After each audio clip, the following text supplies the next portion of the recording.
Ross and I both have new, growing families. Do you want a little bit of fish, sweetie? There you go. Oh. Our small farms are expanding too, with more and more fat little pigs. And with any luck, sweet, cherry-tasting pork. Which every week come to market, supplying our stall. That's $39. It's old breed and it's all shoulder meat. And it's about time that our market business grew a little too. You want one? OK, that's good. There we go. I used to be a big city food critic, but I gave up that life and moved to a small farm in country Tasmania. I've been learning how to produce my own food so I can know and trust what I eat. But just when I thought I had it all figured out, along comes Sadie, our boy Headley, and responsibility. So now I'm farming for three. How hard can it be?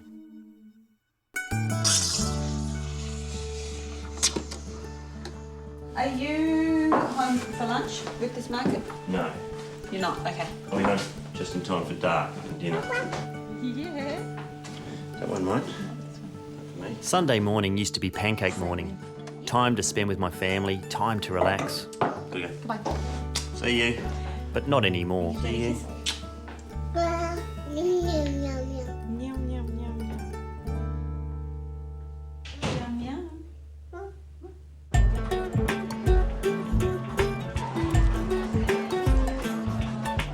Hobart's got a new Sunday farmers market, and it's the perfect place to hock our wares. Ross and I have expanded our business, so we're not just doing Salamanca market on a Saturday, we're actually doing this growers market on a Sunday. The difference with this market is that every stallholder has to make, grow or produce the stuff they sell. Business is going okay, but because our small farms don't give us pigs every single week, it would be great to find some new products that will keep money coming in the door when we're low on pork. There's an exception to the rule. If you've got something that's rare or unusual enough and it's not enough to set up a whole stall, we can actually sell those products. And Ross has an idea that might just fly. This guy came up last week. His name's Phil Newton and he breeds pigeons. Yeah. So, I mean, he like hand feeds pigeon. them, does all his own grain, and then brings them up. And they're only about 20 to 26 days old. So baby pigeons, squab, yeah, baby so they pigeons. sound really good. I haven't tasted them and I haven't been out to see it, but I reckon you should go out and see it. Yeah, I'd love to give it a go. I've never cooked pigeon and I know nothing about how they're bred. So the next day I hit the road in search of the man who might just be able to supply a unique product for our Sunday stall. But he's not real easy to find. Somewhere over there in the shadow of Mount Dromedary, an upper lane that's not on any map. Baby pigeons, also known as squab, are not what most Australians would think of as food. But in many parts of the world, this humble bird is a delicacy. And Phil Newton is the only guy in Tasmania who breeds them for eating. These are all breeding pairs? Do they breed in pairs or do they? They're all mated pairs, except for these younger birds that are on the floor. They're 4 weeks old and ready to kill. Generally speaking, they're supposed to mate for life. You think of pigeons, I guess when you see them all the time flying around wild, they're all pretty much grey, you don't realise how really, really stunning they are to look at. This one here's got purple and grey and white. Got this lovely brown one with this violet or something coming through. They're actually a lovely bird. But I can't say the same for the chicks. These, they're approximately 4 or maybe 5 days old. They're almost like a dodo with that really big beak. I have to say they're sort of looks that only a mother would love, I'd say. These ones we're still getting the pigeon milk. Pigeon milk? Yes. The first 10 days, the pigeons make a cheese-like substance. The babies get it out from their crop, and then after 10 days, they wean them off onto regurgitated grain. These are a fairly reviled bird. They're, you know, considered rats of the sky by some people. Why have you chosen to breed pigeons? When I came up here to live, I wanted to have something. That was in 1998. I wanted to have something different, and I wanted it to be part of the Tasmanian push for quality products. And in the 1930s, my grandfather used to breed squab pigeons. So there was already experience in the family? Yes. A mate and I have got a stall at Salamanca. Yes. We call it rare food because we're trying to find rare breeds or hard-to-find ingredients. This is the perfect thing. You know, you never see this for sale anywhere in Tasmania. I wonder if we'd be able to get hold of a few, buy a few and give them a trial, see if they work at the stall. No problem at all. No problem, because just over in the barn, there's a freezer full of them, just waiting to be defrosted. Oh, look at those. They all stand upright like little soldiers. This is the big size. That's a 510 gram bird. What are they worth? What are they going to cost us? Taken overall, they average about $10. It's $25 a kilo. They look amazing, but like most unique products, they come at a premium. Thank you so much for this. No worries. I'll let you know how we go. I'm sure you'll go really well. Yeah, well, I can't wait to try them. At $10 a bird, we'll never turn a decent profit unless we can make them into something special that people will pay more for.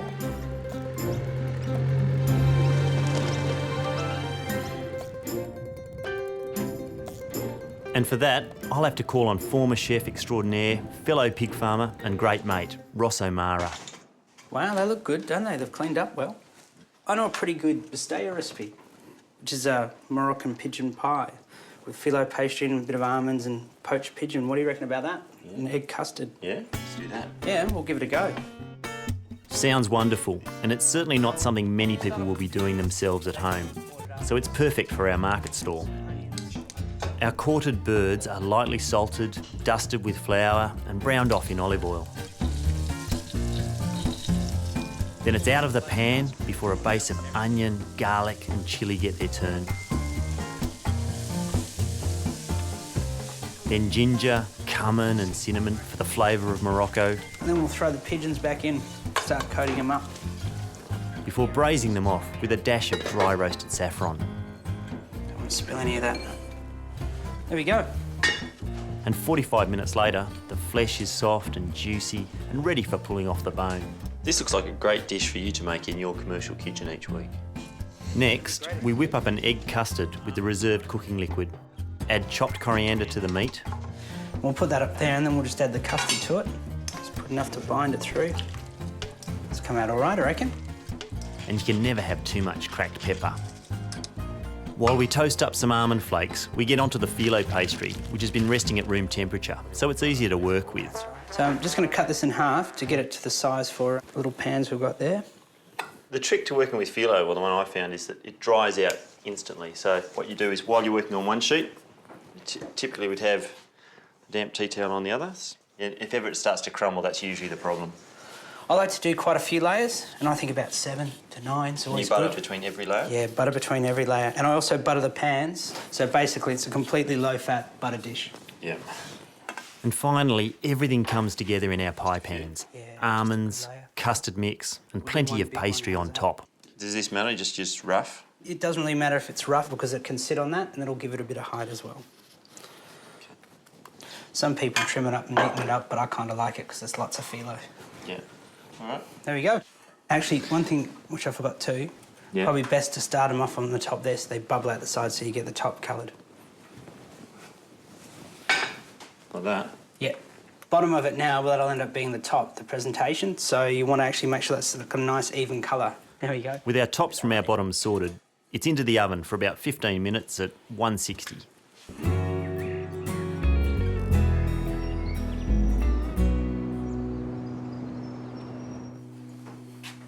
There we go. So that's how they've come out there, and notice how they've raised up a little bit. Yeah. And what we'll do is we'll take it out, turn it up, put it on a tray, get the icing sugar on top, and then we'll scorch it. See if it's hot enough. So this is traditional to do this? Burn it, crosses into the top? Yeah, I think this is the main part. It also alters the flavour a bit. If you look at the way this caramelisations work, that one looks pretty dull. These two, well, Ross's in particular, they look like something you'd actually pay for, and that looks like something you just knocked up at home yourself. So what do you reckon, Matthew? You want to take them outside now and see what they taste like? Do you want me to do the honours? Yeah, go for it, mate. Crack it open. I'll take the neat one. Leave me with that one. Yeah, you can have the dodgy one. Mm. That's bloody fantastic, Ross. Mm. The flavour of this You're getting all the spice, you're getting all the fresh herb, and then this background flavour of something which is, I guess, nearly the flavour of duck. It's got a strength of flavour that carries through this custard and through the spice. And also that tart sweetness of the burnt caramel.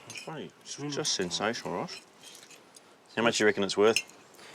I reckon one of those definitely we could get $16. It's a specialty item, $8 a person. And I mean, 2 people sit down and eat that with a nice little salad. That's a dinner in itself, isn't it? This will make a terrific addition to our market business, and it's got us thinking, what else can we add to the menu? Once again, Ross is the ideas man. I can get a game licence where I can actually hunt wallaby, rabbits. If I get that, then I can get it to a game abattoir, process it there, and then we can sell that at the market, and it's viable. Ross already shoots game for his own table. With a licence, we'll be able to supply game to our customers. We'd have so many different more products that we could do, you know, it'd just be endless. I reckon it'd double the business that we could do, probably more than that. It's a great idea and a way to sell a new range of products without adding new animals to our farms.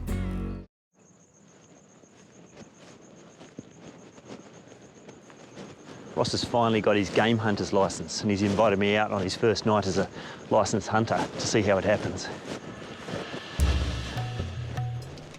I'm a little apprehensive about seeing wallabies killed up close. Ready to go? Yep. But behind the wheel is Hat, who helped me with my first home kill lamb. And to get his licence, marksman Ross has been trained to field dress wild shot game. So I'm in good hands.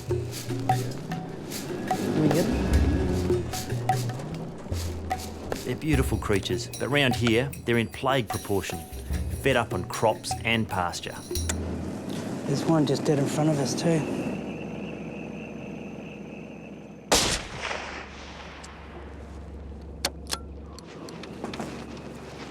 Millions are culled every year, but the majority end up as pet food or go to waste left just rotting on the ground.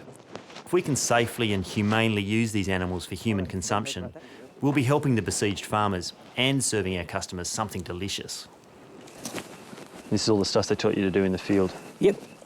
Get your hand in. Get the stomach out. This part here's the pluck. That's what you want to leave in. What's the pluck? The pluck's the heart, the liver, the lungs. Yep. So you clean out the entrail here, tie that in a knot. And the abattoir looks after the rest. Yep. That's it. There's 2 there. Oh yeah, wallaby. And 2 more just went that way. Nice shot, Ross. I'm sure there are people out there who think this is totally barbaric. Kangaroos, wallabies are being killed all over Australia to protect farmland all the time, and we've created an environment where they thrive. And the good thing about what Ross is doing, instead of people buying beef or lamb, which is an animal that has to die as well, these animals can be turned into meat for human consumption. What's the chances of a wild rabbit? Pretty good, I reckon. Once we get up the road here. Yeah. You can still do it out of the truck with the spotlight, or you? Yeah. If they get a couple of sit still and Ross is quick enough, we should be able to get them. I certainly don't have any misgivings about shooting rabbits. They're an introduced species and a pest that competes with farmers and native fauna alike. But the good news is, wild rabbits taste superb, and Ross has bagged us a couple to cap off the night's work. A little bit smaller to deal with in that factor. Everything Ross has shot tonight is legal to sell. But before we can hit the sack, we need to drop off our kill at the local game abattoir, where they'll be processed at first light.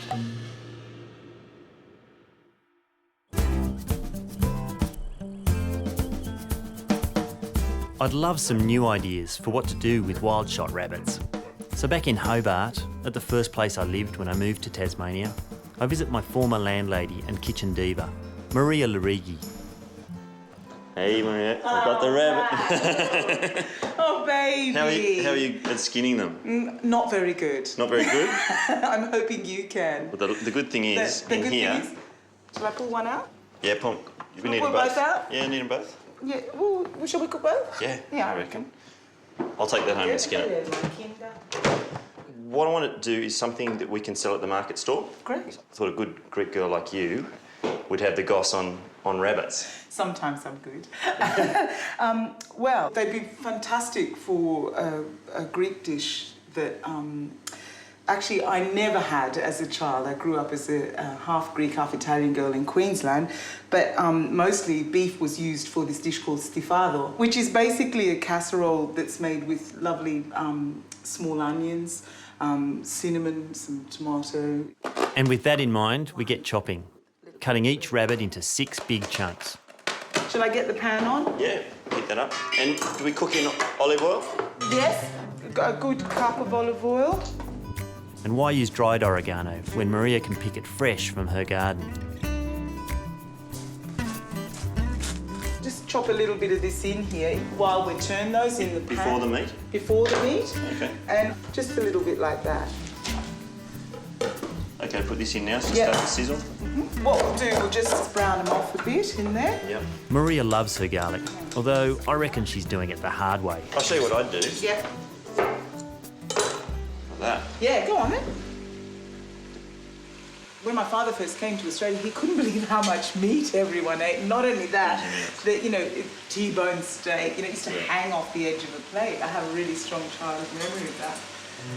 Time to take the rabbits off the heat and pop our whole onions into the juices.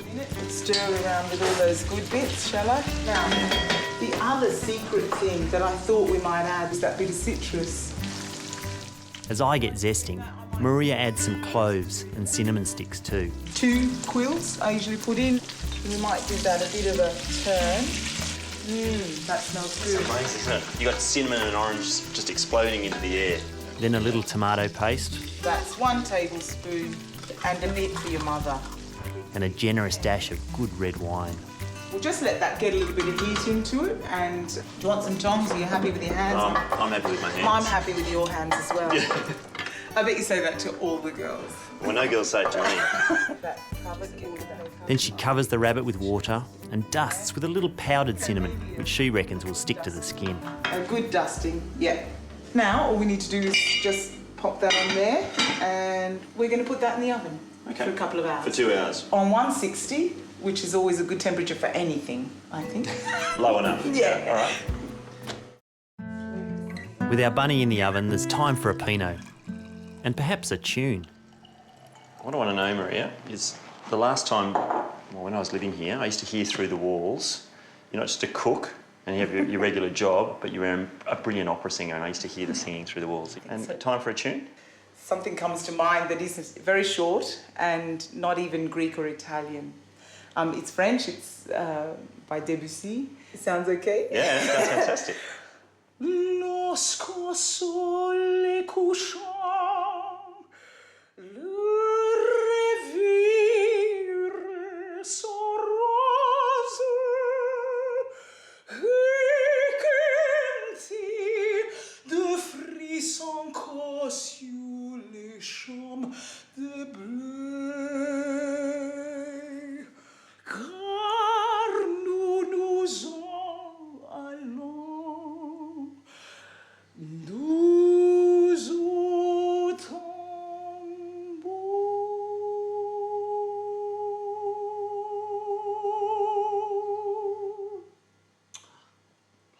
Bloody brilliant! I got goosebumps. I goosed up. That was amazing.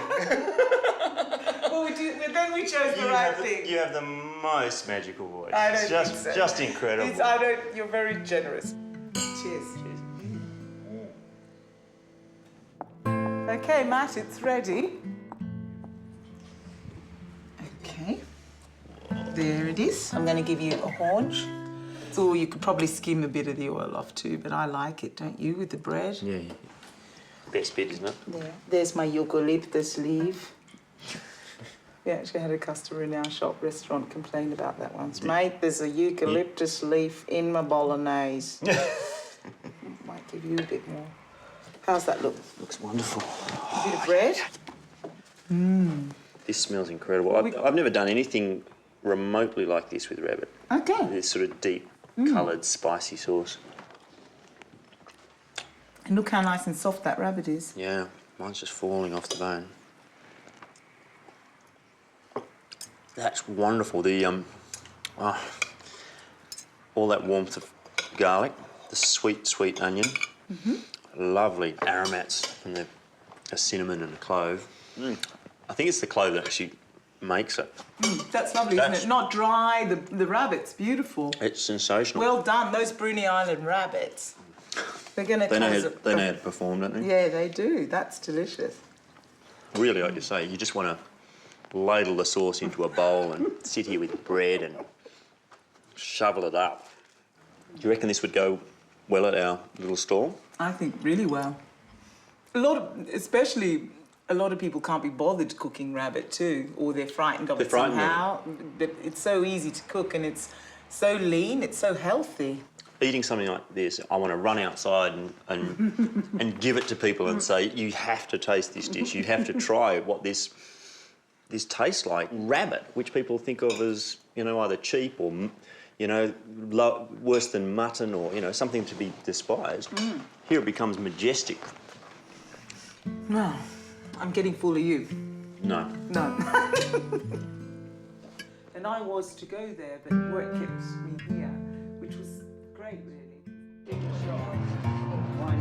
2 weeks later, we're back at the markets with wallaby pies, rabbit stafado, There you go. and the Moroccan pigeon bastia. These are the pigeon pies that Ross has made. Just sensational looking. You've got the cross lines in the top. We haven't done a lot for the first day. We'll just see how people react to them, get a bit of feedback. If these taste anything like the ones that Ross made last time, I reckon they'll go off. But I'm a little nervous about how the Tassie public's going to respond to the idea of eating these less common meats. It could be a bit of a hard sell. There you go. So Ross has got his game licence. So we've got wild rabbits. Ross has braised some of those up. These are wallaby pies. Wallaby pie. Yep. This has been braised in a tomato and a little bit of anchovy as well. So it's actually, I've tried to treat it a bit like lamb. It's only $6. I just have to try them. That's exactly the reaction we want. There you go. No worries. That was surprisingly easy. But what about the stafado? Rabbit cooked No with worries, red take it wine, easy. cinnamon and tomato. I'll give it a go. Just those two? $19. 2 down, but still no takers for our pigeon pie. The meat's braised off and then shredded and put through a really light custard. And you give it a go? No worries. Wallaby pies, there's pigeon pie in there. And so that's $16. Yeah. That's $20. I think I'll go for the $20 one. We've got one wallaby pie left, I think, a rabbit stafado. So that was 24 plus 19, 43. $8.60. And lo and behold, 1 hour later, Hey, Ross. Sold out. Sold out a stafado, sold out a pigeon pie.